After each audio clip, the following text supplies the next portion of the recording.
Welcome, everybody, to the Beards and Bible Podcast, the podcast where we talk about beards, Bible, and everything in between.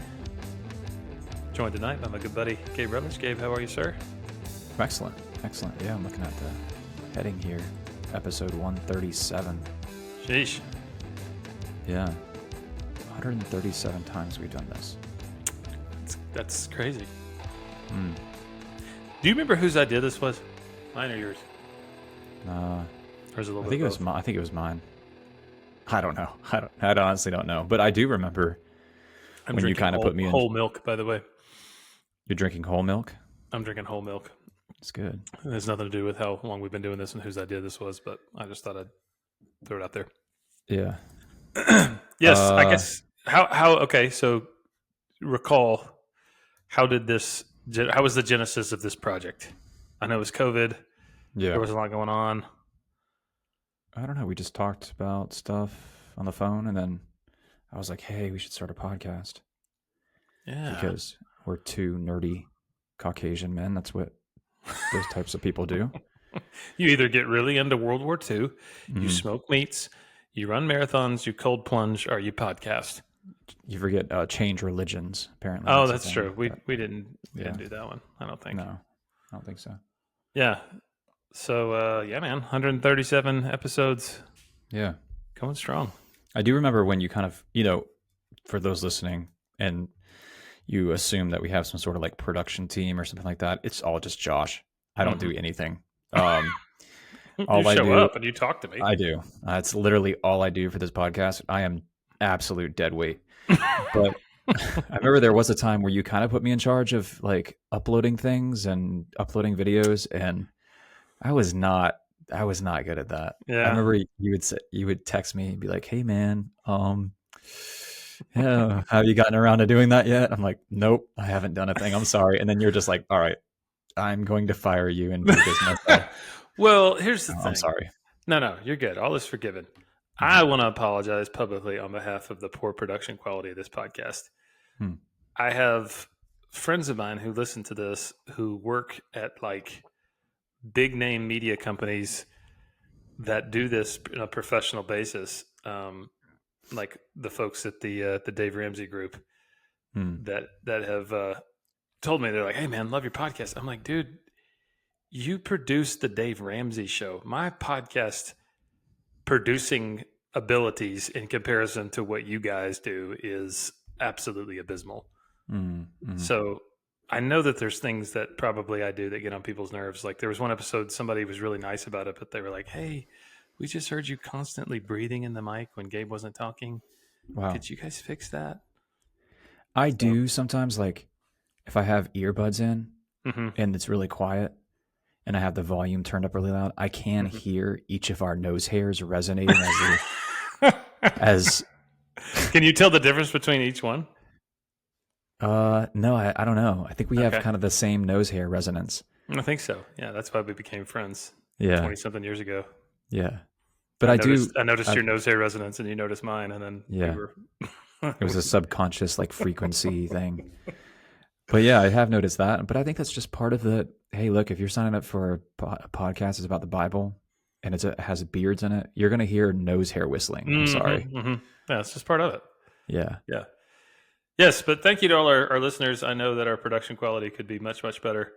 And I know there's other podcasts with much bigger production budgets and much more fully staffed production teams besides just... Much more better fully. Nice to teach English, by the way. But yeah, you're choosing to listen to this one, so thank you to all our listeners. Gabe and I were just talking about Gabe's next marathon is how many weeks? I think 3. 3. So he's running 20 miles on Sunday morning. Yeah. That I don't should want be to talk fun. about it. I don't want to talk about it.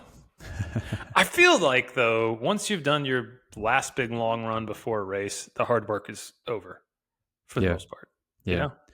Yeah, it is a relief. But that's the thing people don't see, though. They just see like the race day stuff, They don't see the 4 o'clock in the morning wearing a headlamp, jogging through the neighborhood, dodging school buses that are picking up kids and stuff. And yeah, I've run the past 4 Sundays. I've run half marathons the past month. Every Sunday morning.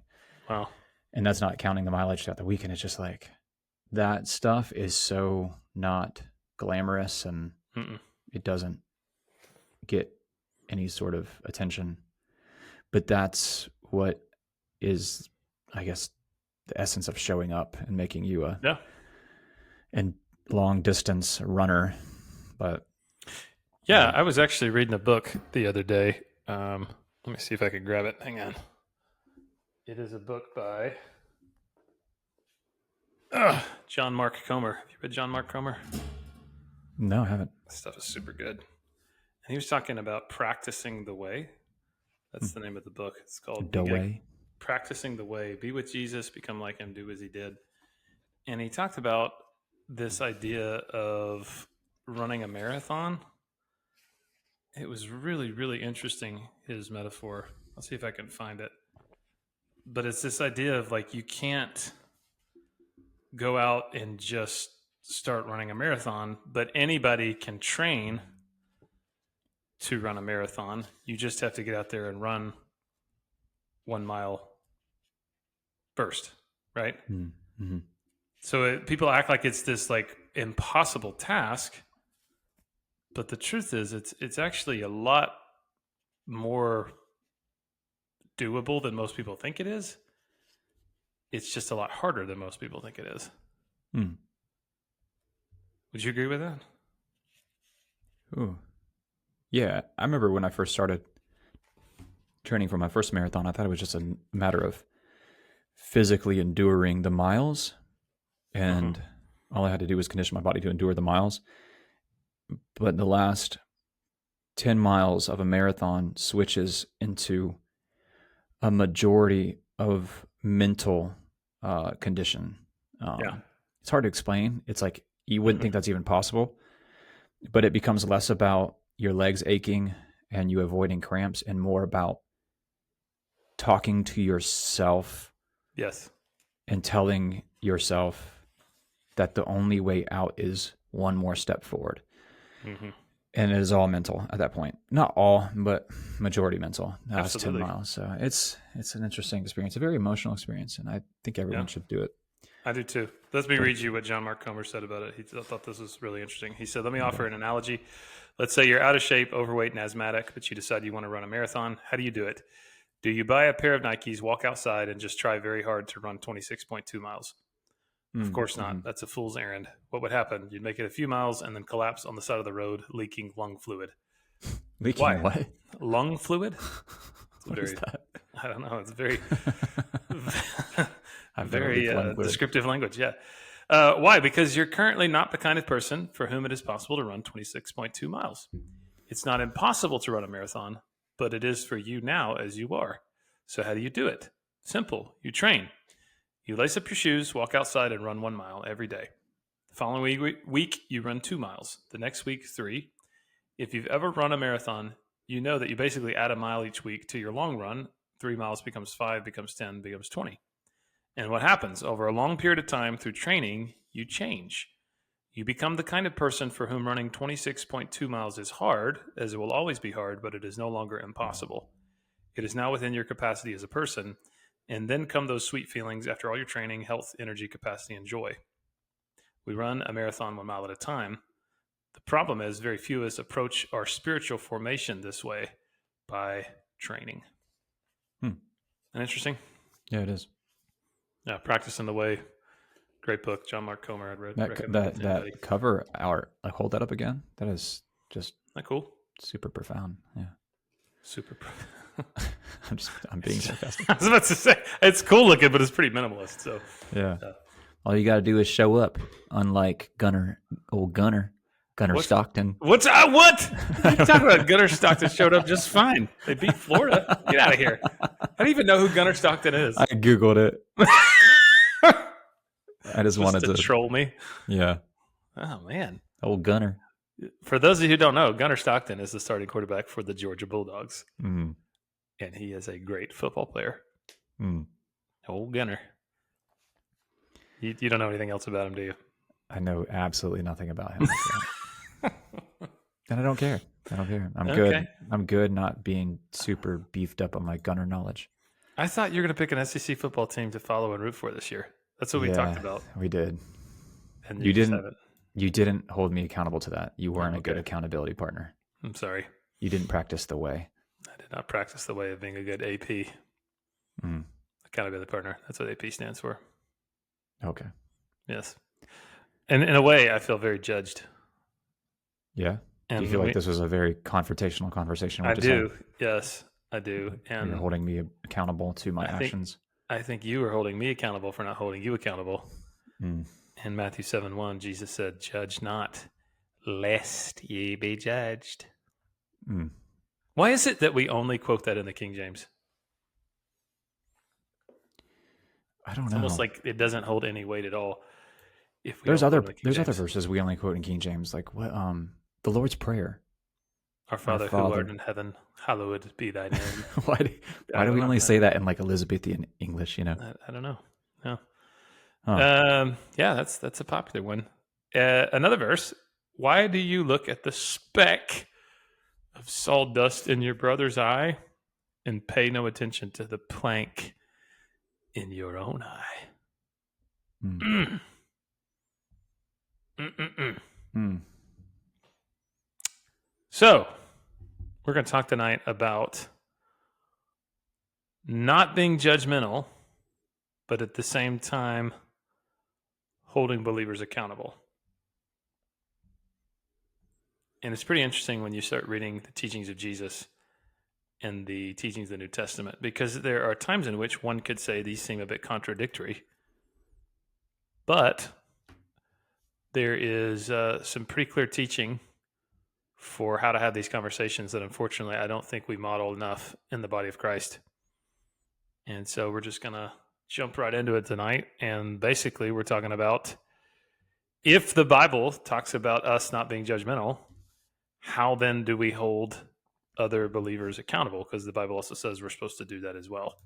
And how do we do this in a God-honoring way? And then more than that, how do we do that, or can we do that amongst friends that we have who are non-Christian? Yeah. So, Gabe, I thought I was going to pull the pin off of a grenade and just roll it your way and have you just go first. Has there ever been a time in your life when you've tried to have a tough conversation with another believer that you love about something they're doing that's destructive, and it's just absolutely blown up in your face? Yes. Si, senor. Do you care to elaborate, or do you just want to leave it in general, vague terms? Yeah, I'd rather leave it vague. I just, I think partly my fault, but also partly, my zealousness in trying to resolve it or confront the person, but also the person's pride. Kind of like perfect combination. But yeah, I've had that for sure. Yeah. I have too. I've had 2 interventions that have failed. Intervention. Like you conducted interventions that failed? Yeah. Okay. I thought you meant like you had. Oh, people try to get me to go rehab. People stage interventions for you, but you were like, I'm not budging on this. I'm not going to quit smoking crack. Gunner Stockton is the best there was. Shut up.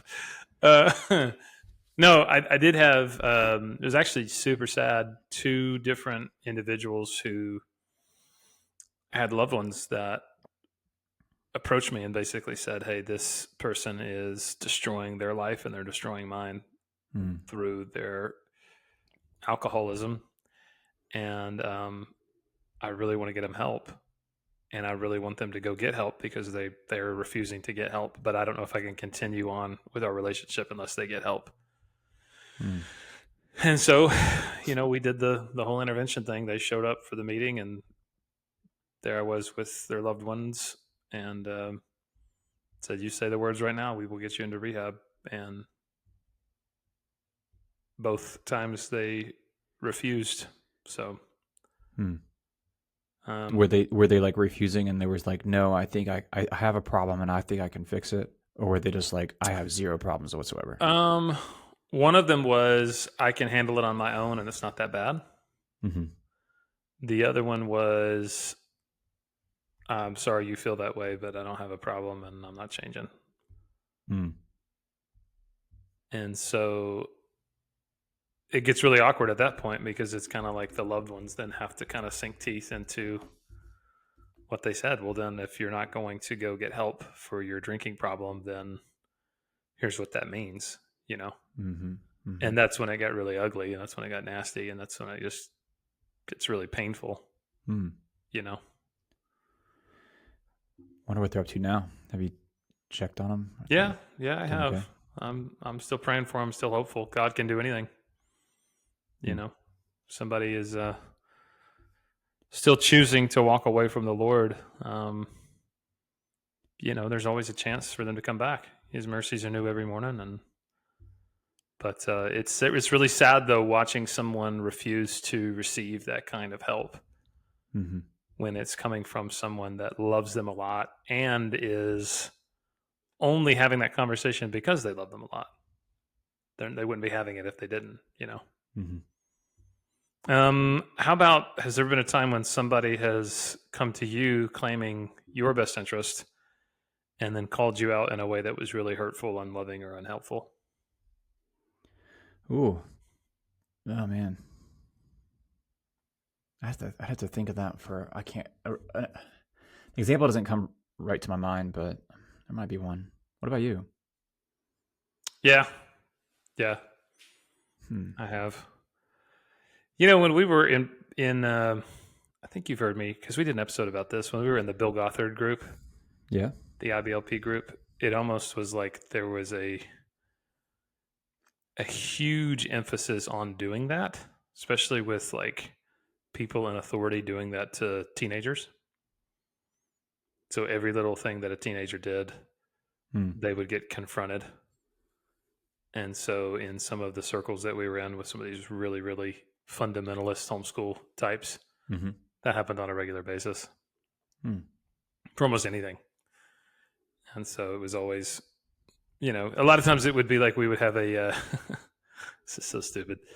They would do the basic seminars where basically they would offer, you don't know about this world. I'm looking at the perplexed look on your face, but yeah, I don't know. Basic seminars? yeah, they would offer the basic seminar, and it would be like a notebook that you'd get, and you'd come like every night of the week, and it would be the homeschool families that would basically put on these seminars for people in the community, and all of the high school kids that were super sheltered, that were never allowed to like be around other people ever because you're homeschooled, would run the children's ministry program while all the parents were going to the main session, right?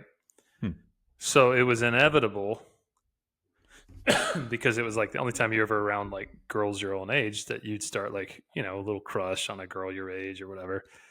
But all of the parent leaders, because like dating was bad and it was only courtship and betrothal that was taught, would basically become spies to see if you were like crushing on a girl.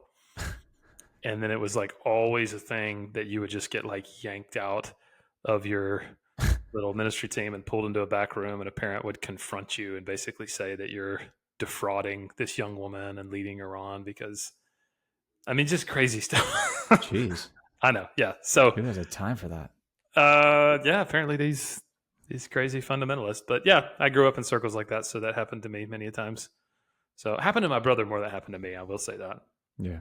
I was a pretty strict rule follower. I was a little Pharisee at heart. Yeah. So you're like, don't make eye contact. Yeah, exactly. Yeah. So, how about in your marriage? Have you ever had your wife point out a blind spot?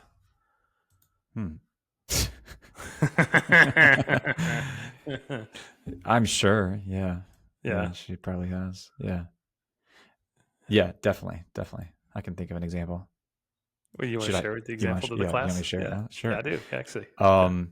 A blind spot that I have is that my voice sometimes can be really intense sounding and monotone. And when I talk to her about something that I'm stressed about or whatever, or whatever. And I try to have a productive conversation. Sometimes my voice, I don't know if she calls it like drill sergeant voice or what, but it's like usually a very kind of like stern sounding voice, but it's not, I don't feel that intense, but it sounds really intense. And so she'll tell me like, hey, your voice, try to make it sound like human and not super like robotic and stern. Yeah. Yeah. I don't notice, but yeah, that's the thing, I guess. But have you always received accountability well from your wife, or were there times in your marriage when you were very sensitive to that and didn't receive it well? Yeah, I would say the first 5 to 8 years of my marriage, I was really insecure, really self-centered and insecure and self-conscious, and probably did not take to criticism very well at all. Yeah, I would say so. Yeah, ditto. Same for me, man. Yeah. Yes, I was very, very insecure and very sensitive the first few years of our marriage. So luckily I'm healed and I'm not insecure or sensitive about anything right now. So praise God. Yeah. Yeah. So really kind of here's kind of the issue at hand. Most of the time people do not like being corrected or confronted. And a lot of times it is something that people avoid at all costs because it's uncomfortable. Because for some people, what's worse is them being the one that confronts or corrects. Yeah. Some people are non-confrontational, and the idea of correcting or confronting can be really, really, really scary. And some people resort to saying, well, the Bible says I'm not supposed to judge, so it doesn't matter what that person is doing. I'm never going to say anything. But we have to consider like not just one or two verses, but really all the teachings related to this. So let's look up some verses. Gabe, I'm going to read Matthew 7, these passages of Matthew 7. Will you look up Romans 12? Yeah. And then Matthew 5, that passage there. So this is Jesus' teaching in the Sermon on the Mount. This is what he says in Matthew 7, verse 1 through 5. He says, judge not that you be not judged, for with the judgment you pronounce, you will be judged, and with the measure you use it will be measured to you. Why do you see the speck in your brother's eye, but you don't notice the log that is in your own eye? Or how can you say to your brother, let me take the speck out of your eye when there is a log in your own eye? You hypocrite, first take the log out of your own eye, then you'll be able to clearly take the speck out of your brother's eye. And then Jesus says a few verses later, beware of false prophets who come to you in sheep's clothing, but inwardly are ravenous wolves. You will recognize them by their fruits. Interesting. Yeah. All right. Okay. Romans 12:18-19 says, if it is possible, as far as it depends on you, live at peace with everyone. Do not take revenge, my dear friends, but leave room for God's wrath. For it is written, it is mine to avenge. I will repay, says the Lord. Okay. And then the Matthew 5. Yeah, let me go there. It's not a sword drill, okay? Calm down. If you're using a digital Bible, that's kind of cheating at the sword drill. Okay, Matthew 5:23-25. Therefore, if you are offering your gift at the altar and there remember that your brother or sister has something against you, leave your gift there in front of the altar. First go and reconcile to them, then come and offer your gift. How far do you want me to read? 25? Yeah, that's good. That's good. That's basically the thrust of the passage. So basically, Jesus says in first part of Matthew 7, judge not that you be not judged. But then he says the rest of the passage, which nobody ever quotes, for with the judgment you pronounce, you will be judged. With the measure you use, it will be measured to you. So it is an incomplete quotation just to say, judge not. What Jesus is warning of is hypocritical or self-righteous judgment. And we know he's not saying don't ever make an evaluation or an assessment or discernment of someone's character, because in the second part of that passage that we read earlier, he warned his followers of false teachers, and he said, you will know them by their fruits. So obviously, to know someone by their fruits, you have to discern the fruit of their lives. You have to assess the fruit of your lives in a certain way. You have to evaluate or judge the fruit of their lives in order to protect other people and to protect ourselves from false teachers. So there's a little bit more clarity and nuance to that. Jesus also says, and we see this in Romans too, we are called to seek peace and resolution. Jesus says if you're going to church and you have a gift at the altar and you remember, oh man, there's an unresolved conflict, before you make your offering in church, go make it right with your brother. Romans says, if possible, as far as it depends on you, be at peace with all people. Don't avenge yourself. So that means resolve conflicts, but you're not called to get revenge, win arguments, or just be right. And then we're told to get reconciliation quickly, not let it fester. That's kind of the thrust of Jesus' teaching in Matthew.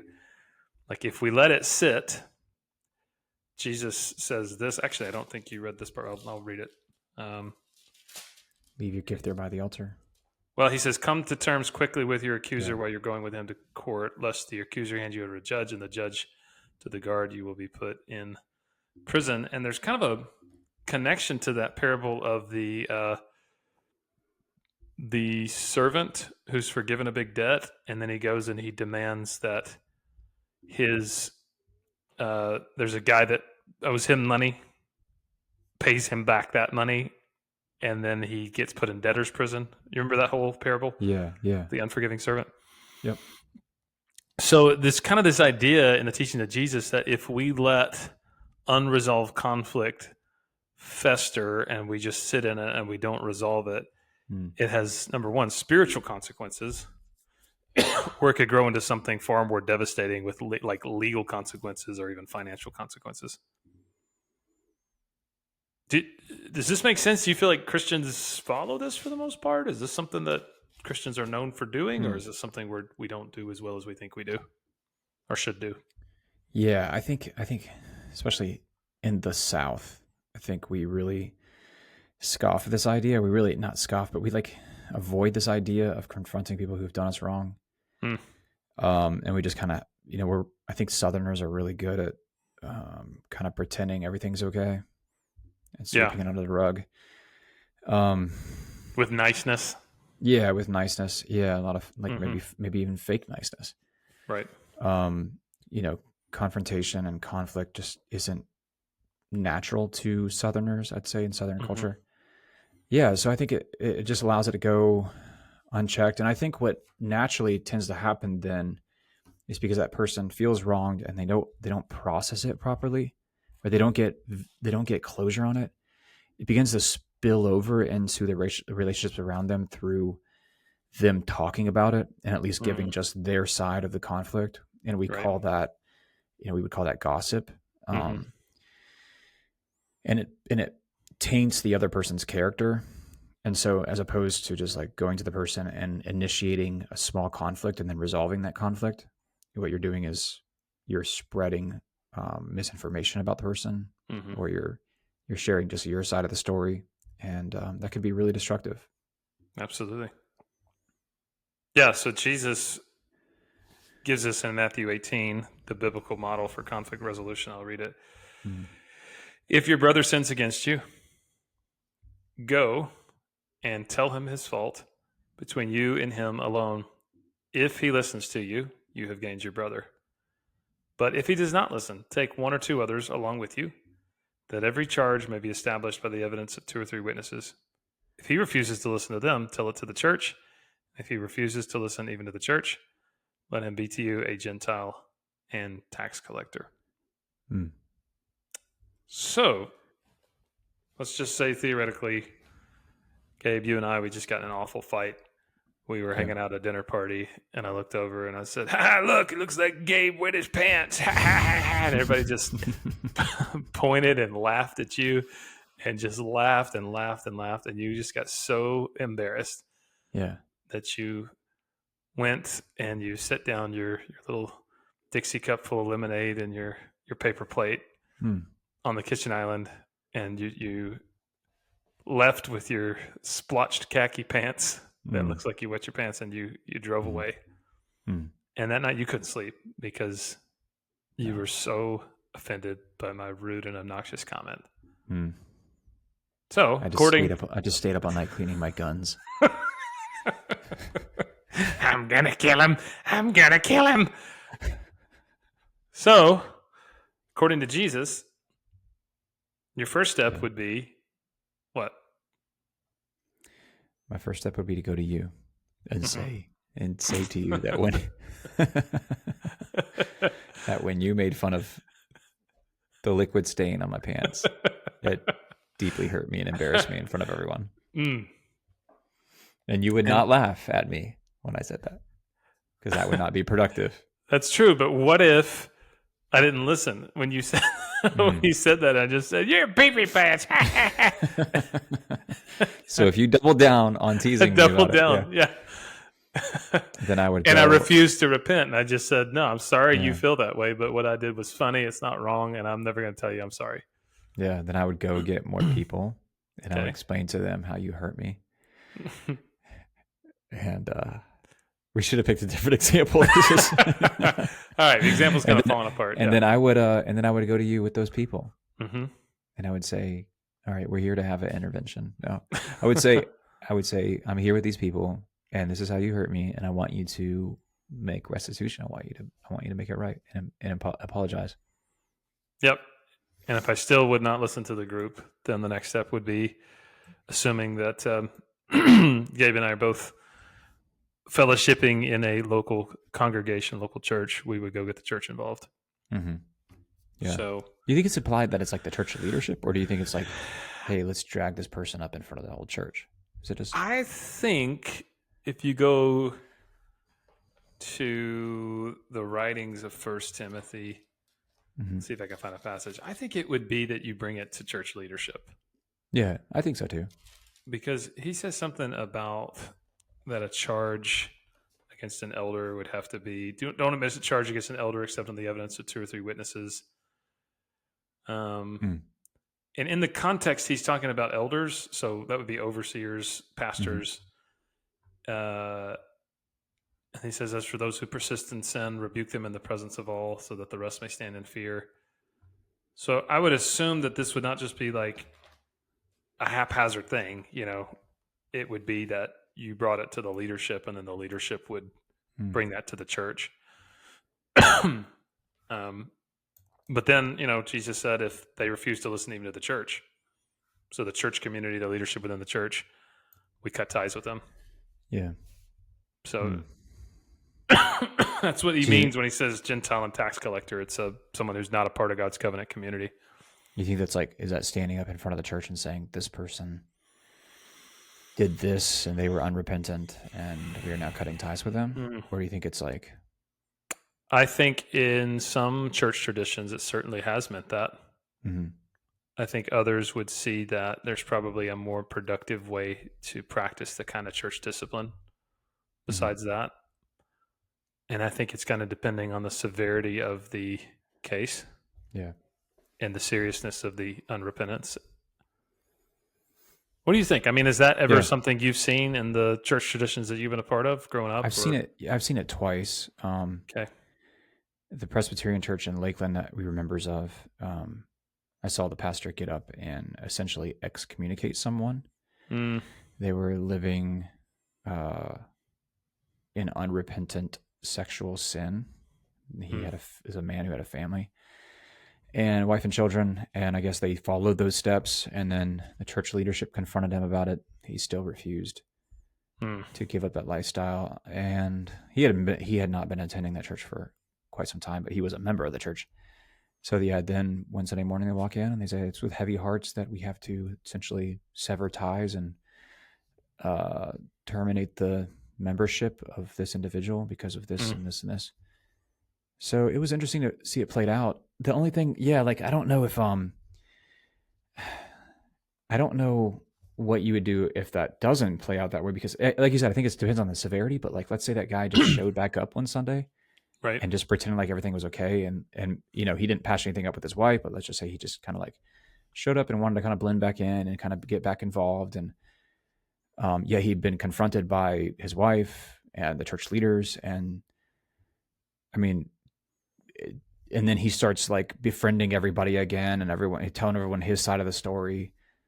I could see the benefit in getting up and saying like, hey guys, this is the deal. This is what we did. We followed these steps to the T. This person is unrepentant. Just so you all know. I could see the benefit in that. Sure. As awkward as that is, it's very cut and dry. I think, I think that's a very biblical thing, how that church handled it based on that situation. I've never had to do that, but I would imagine that if there was a situation that was that severe and that black and white, then I would imagine that would be the right thing for me to do. And I think I'd be willing to if it was that severe. Times when we've had to practice formal church discipline with me and the elders I serve with, usually it has been that person is not like, I want to keep coming to church. I want to, it's kind of like they're out the door, they're kind of checked out. Yeah. Got one middle finger up and on their way out the door. So it's more of us going to them. It's kind of more step 3 than it is step 4. You know what I mean? Sure. So, but yeah, I would think that that's a pretty sobering thing that Jesus gives. And I don't think we see church discipline practiced in, I either see it too heavy-handed or too lax. And I think somewhere, if one follows this model, that's a very, it's very just. It's very fair. Yeah. It's giving someone chance after chance after chance to repent and make it right.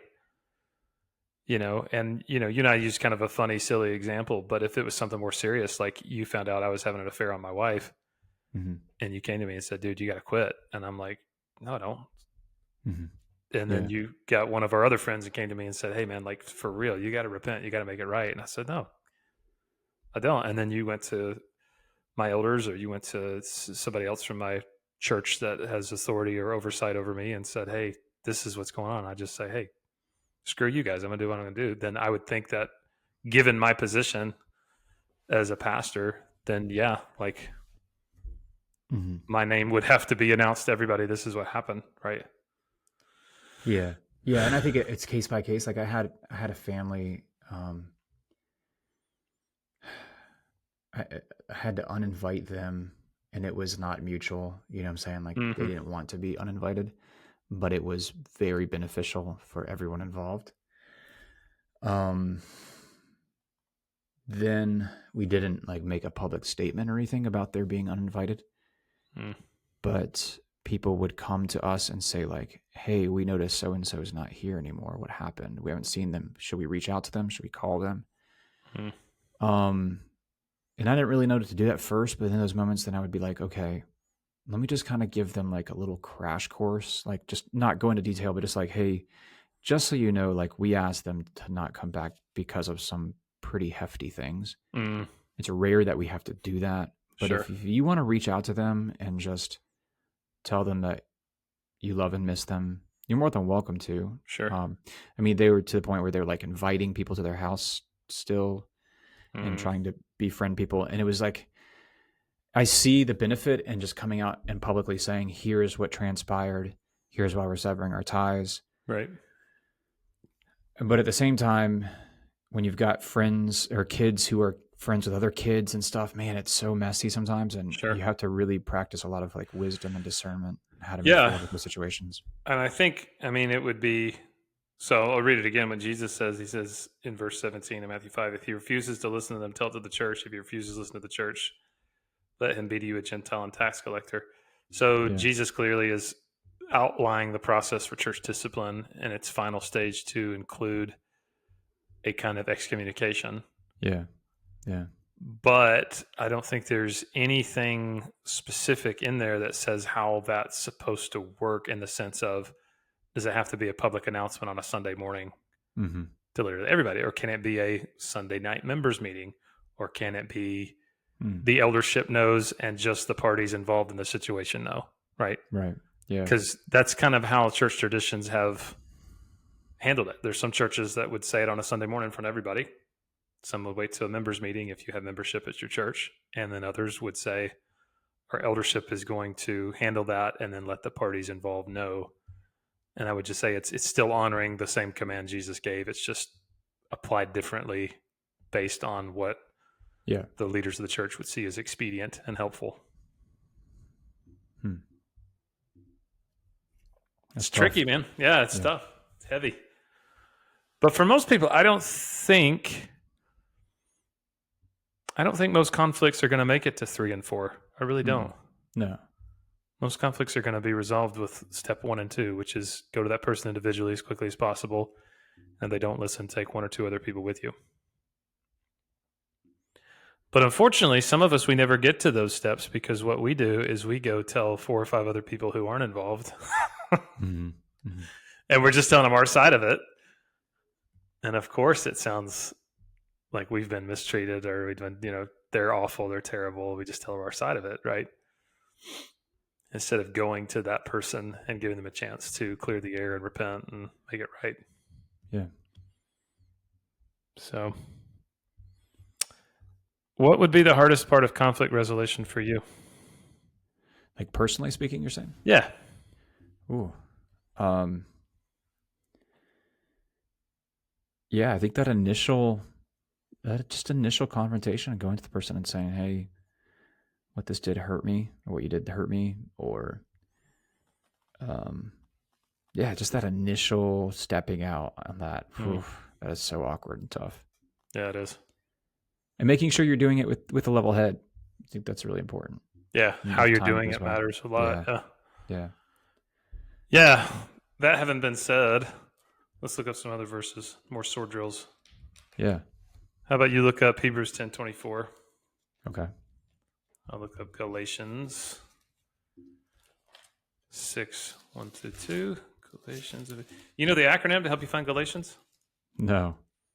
It's Galatians, Ephesians, Colossians, or Philippians, Colossians. So Gentiles eat pork chops.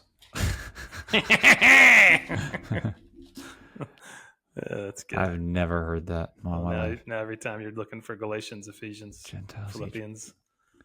Yeah, some people say.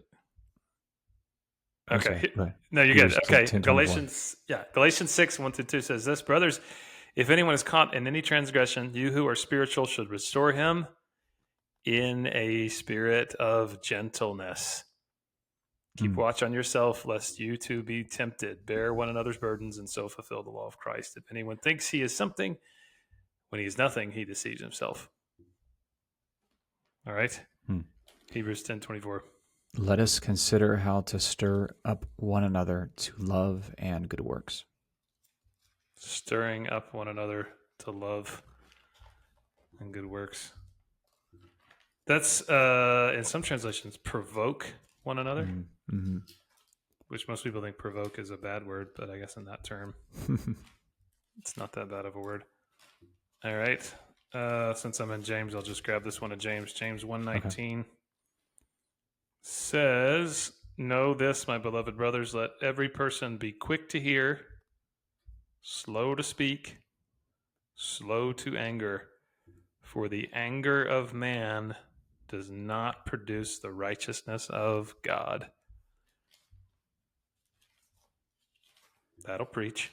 How about Proverbs 15:1? A soft answer turns away wrath, but a harsh word stirs up anger.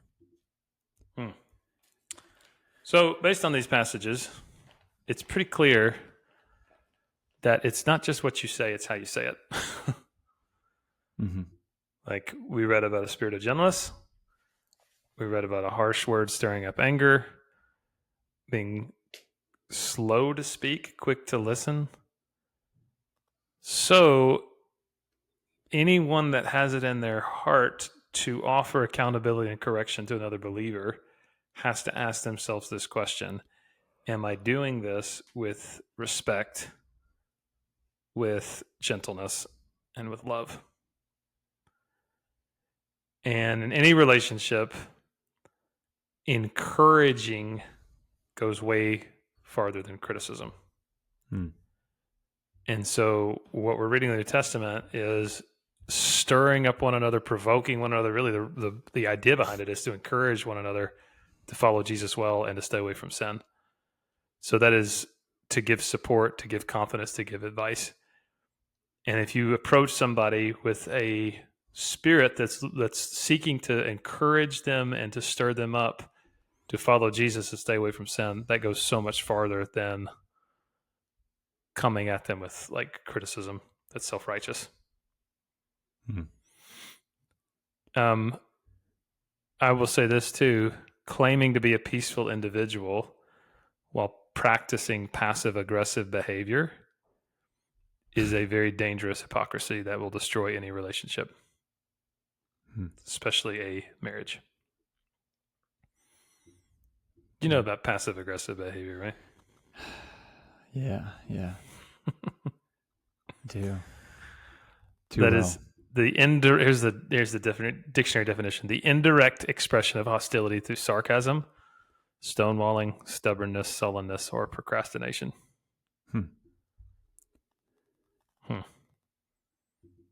What does that look like to be passive aggressive with these kinds of things? Oh man, just my worst thing, my Achilles heel is, I guess you could say, is like trying to not be sarcastic, especially in the midst of an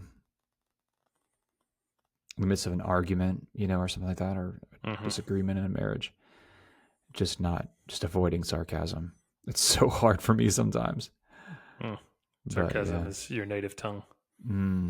Yeah. Just saying things sarcastically that are implying that, or playing like kind of like being a victim or something like that. Yeah. I think where I see it, and it's very toxic when I've seen it in church, is when somebody genuinely has a problem with somebody else, whether it's somebody they're worshiping alongside of, or they're volunteering with, or they have a problem with church leadership. Yeah. And instead of having the maturity and the courage to go to that person or to go to church leadership, they make like a joking comment in passing. That's very passive aggressive. Sure. And it's like a joke, but it's not really a joke. It's about something that they're actually upset about, but they don't have the courage or the maturity to actually do Matthew 18. So they make a passive aggressive comment.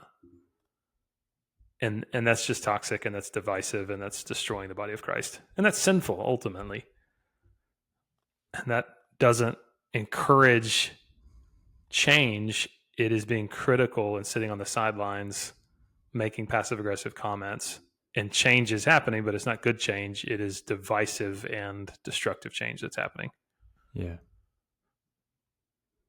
So how do we know that our heart is in the right place to offer correction or accountability if we see that it needs to be done? How do I know that I'm the guy to do it?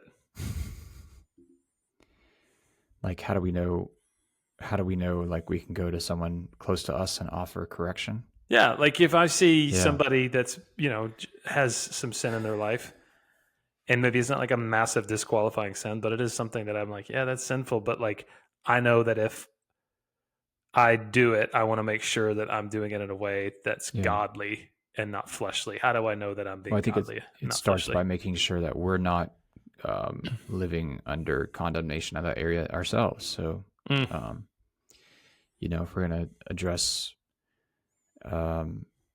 something going on that's sexually immoral, we want to make sure that we're living sexually moral lives. Right. I think that's a good starting point. I think praying for wisdom and discernment on how to do it, how to go about it, making sure your motives are pure, that are your motives are focused on restoration and encouragement, and that your emotions are not spun up in any way. You're not angry, you're not jealous, you're not vindictive, but your heart's in the right place. Just a heart that is out of love for that person. Yeah, I think something really helpful for me is like desired outcome, like asking what is the desired outcome, right? Yeah. Because our flesh is always about trying to make a point, But when we focus on desired outcome, we're not just trying to make a point, we're trying to make a difference. Yeah. So if it's all about me just making a point and I'm going to put you in your place, I'm not really thinking about, okay, like what is the desired outcome? And if the desired outcome can be achieved through a calmer, gentler method that may not showcase my pride or maybe may make me prove my point as much as I want to, but yet it's still the desired outcome, then I probably need to go with that option versus my fleshly option. Yeah. No. Okay, last thing. What about those who are not Christians? Do we have any grounds to stand on going to our neighbor Terry, who's out there with his jean shorts, drinking Milwaukee's Best every night, 24 cases or 24 beers in a case, and he's just pounding them every night? Do I have any right to go out there and just say, now, Terry, drunkards, you're being a drunkard?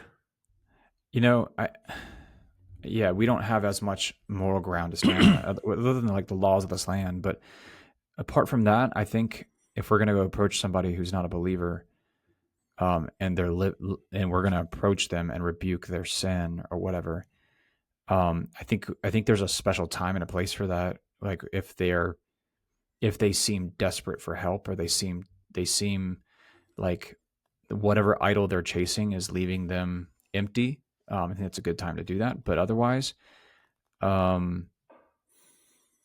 it's hard because they're living by a different moral standard. They don't see the word of God as authoritative in their life at that point in time. Yeah. Paul wrote in 1 Corinthians 5, he said, I wrote to you in my letter not to associate with sexually immoral people, not at all meaning the people of this world who are immoral or the greedy or the swindlers or idolaters. In that case, you had have to leave the world.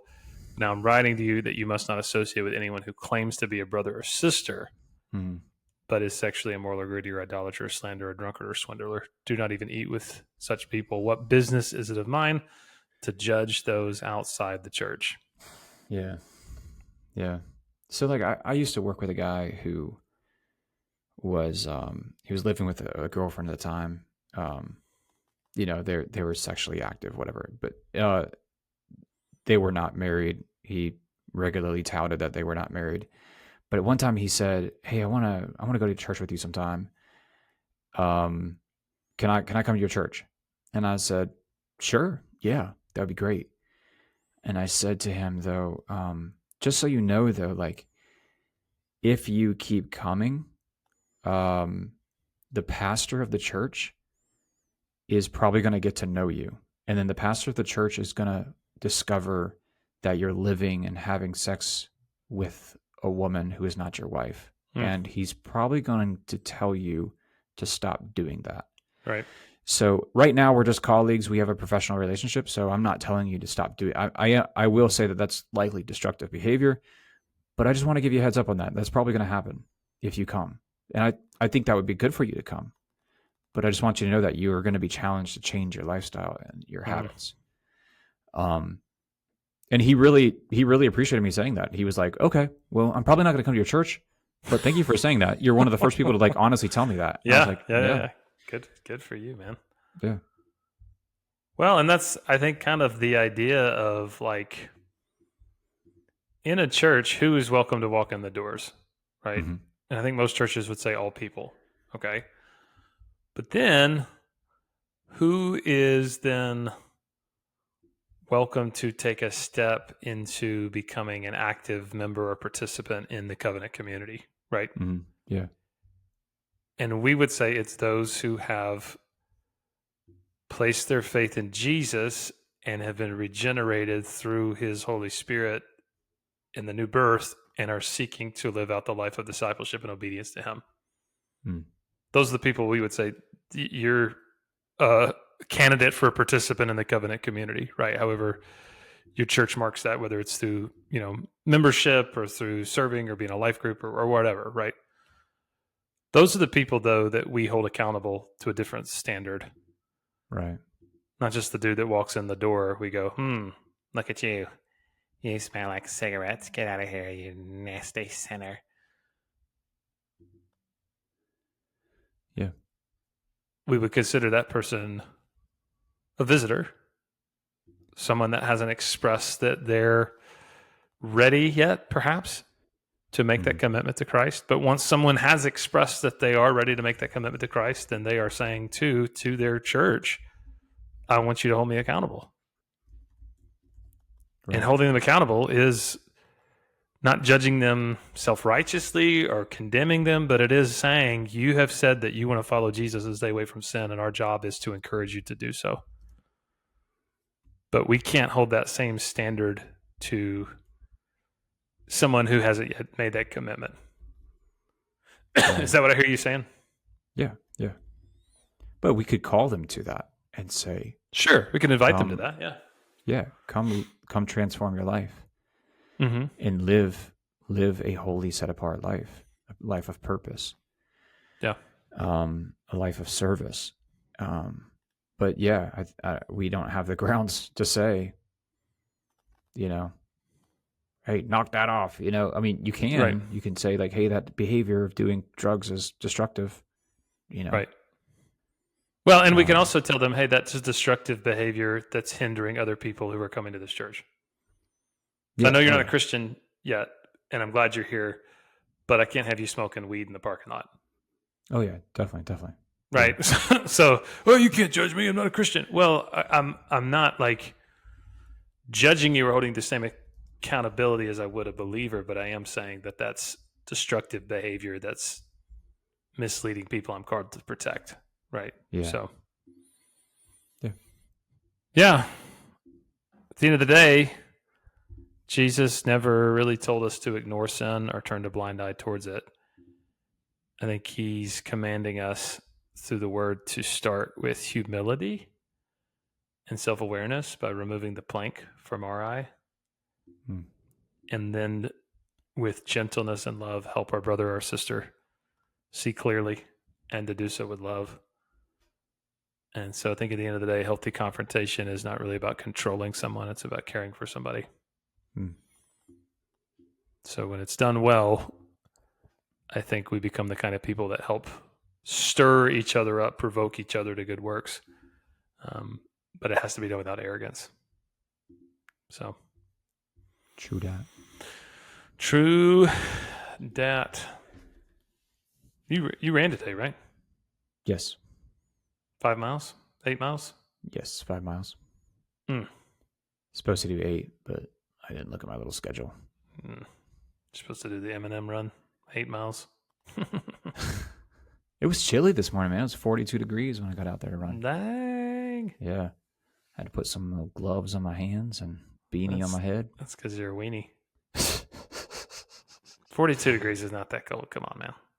It is in lower Alabama, but for the rest of the world, yeah, maybe not as cold for everybody else. I mean, I had to take those off about after mile 1. I had to take them off and chuck them on the side of the trail and keep going. But that's the thing. If you start running and like, oh, it's so cold, I'm gonna wear a beanie and a scarf. Run a mile. You won't be cold anymore. Yeah. Yeah, like steam was like coming off the back of my neck and head and stuff when I got done. Yeah, that's cool. Yeah. What a bad A. All right, my friend. You gonna crash out? I might I might do that, but I also might go do some goblet squats out there in a little back porch gym and see. That sounds like the worst idea ever after running 5 miles, but yeah, teach their own. I do think. Have you ever done cold plunging? Yeah. I don't do that. Honestly, what I do is just I stand in my front yard, which maybe it's more like my side yard. No one can really see me, but I stand there and I just turn the hose on full blast, the water hose. And it starts off, it's pretty cold water when it first comes out. And I just pour that over my head. I just hold it on top of my head and then I take the sprayer and spray the back of my calves and my quads and stuff. So you basically do cold plunging. You just do a cold shower. Yeah. I just don't have the time and energy to prepare ahead of time with like the ice and all that stuff. No. This time of year, here's what I do. I got a little $40 tank off Amazon. And at the beginning of the week, I fill it up. And because it gets down to the 30s at night. Yeah. In the morning, it's like either in the 40s or 50s. So if I go on a run after I'm done, hop in there for 3 to 5 minutes, and dude, it's like you just iced your legs and your lower back. It's fantastic. Do you see like little swirls of like your sweat from like the week's, I drain it every week. I mean, it's gross. Oh, you do? Okay. Yeah, that'd be nasty if you just left it in there. Yeah. Oh, wow. Yeah. Some guys get really elaborate with it, and I'm sure there's probably somebody listening that's like, no, bro, no. Calm down, Chad. Chad is a fictional name, by the way, not my friend Chad Christian I work with. But it's the cheap way to do it, and it's actually just as beneficial if you live somewhere where it gets cold enough at night to get the water cool. So yeah, that's a good I think it'd probably really help you. So yeah, there you go. So. Yeah. Well, thanks everybody for listening. If you have any thoughts or complaints or cries of outrage or topic suggestions, let us know. We're nearing the end of the calendar year, so we've only got a couple more episodes before we take a break for the new year. But yeah, we'll do a mailbox episode at the start of the year. So looking forward to that. So send us your questions for that coming up. So I gotta run and change my khaki pants. All right, everybody. Thanks for listening. We'll see you next time.